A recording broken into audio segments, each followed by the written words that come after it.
Okay, next question. What does it take to fill and expand data center space? What does it take to fill and expand data center space? So, as a co-location operator, there's two fundamental playbooks that I see being executed by companies that are small and mid-sized. The large companies do this a little differently. The large operators do this a little differently.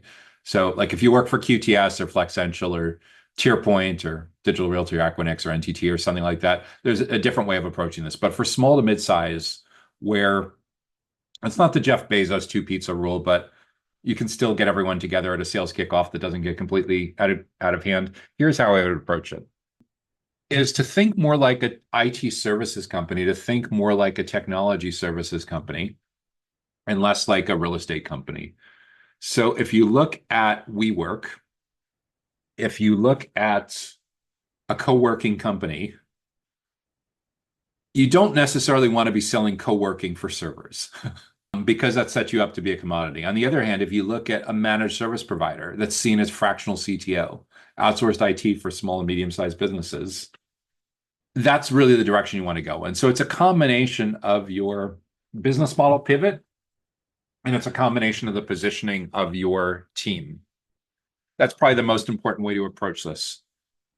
At the end of the day, there's your how your business is perceived, that's your ideal client profile, and there's how your buyer personas, the individual stakeholders, perceive your company within the company, how you segment and how you prioritize the most important kind of stakeholder that you build relationships with, the second most important kind of stakeholder that you build relationships, and there may even be a third most, a tertiary.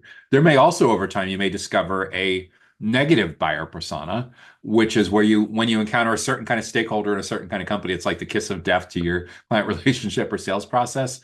So that's where exclusions in LinkedIn, exclusions and ads and drop down lists and everything like that can be really, really helpful to getting you to the right people. But just recognize too that there's really no such thing as a decision maker as a person anymore, unless they're relatively small companies. In most cases, there's now a decision committee. So even if you manage to get all the way to the CTO or CFO or CEO or COO, whoever you're selling to, they're almost certainly going to kick it back to their team.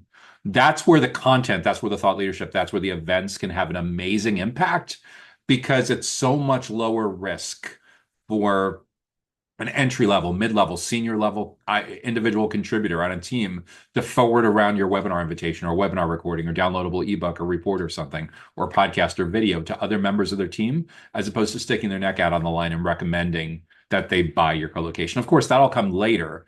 But if you're able to arrive much earlier on in the journey in the formative stages where they just know that there's a problem they need to solve, that there's a goal they're trying to achieve, and you're the one that's able to stay with them. Your team are the ones that are able to stay with them throughout the full journey, through as many of those 28 touch points as possible. It is game changing for ensuring that your company stays on the short list.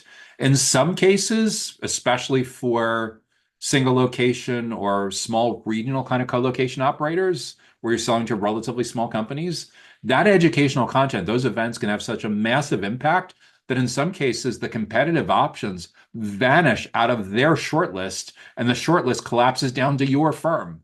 In other words, your educational content, your events, you're helping them to see how other companies like theirs have navigated this journey, how other stakeholders in those companies have navigated this journey can have such an amazing impact that you may, by the time they get to decision stage, have won already because you've knocked out nearly all of the competitors because you have been able to spend so much time influencing how they evaluate all of the different options. You'll know this is working well at like an elite world-class level because you get to an initial meeting or you're doing the tour and they are literally quoting your thought leadership because they have now used your research report, they've used your webinars, they've used your methodology as essentially free consulting for their company to evaluate and think through and how they've compared all of the different options that are in front of them. And that's where the impact of this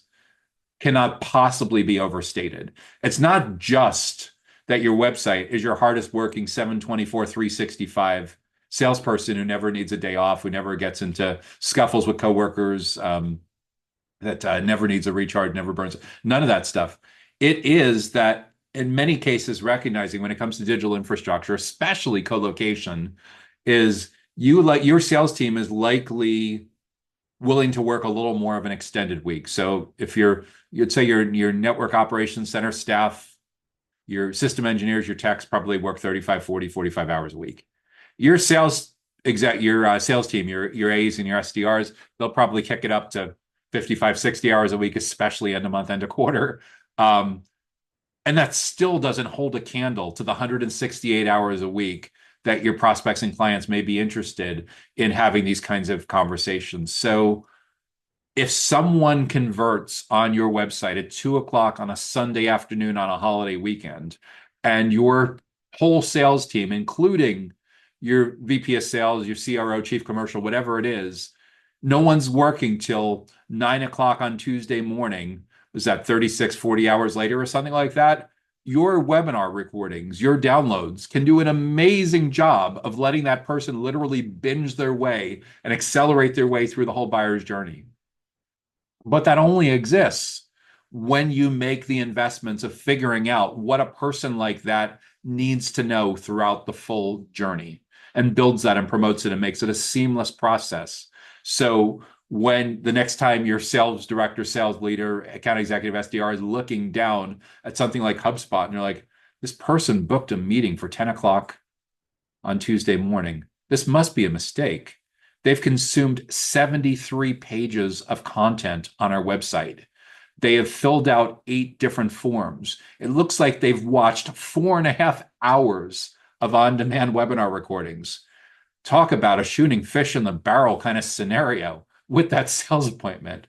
All of the education and trust building happened on a holiday weekend because you knew exactly what CTO Tom needed to see in all 28 of those steps. And you made it accessible for CTO Tom to do on his own. And guess what? CTO Tom went from being a complete stranger to the warmest sales opportunity that you're going to have this quarter because you've thought through how to show up in the new journey.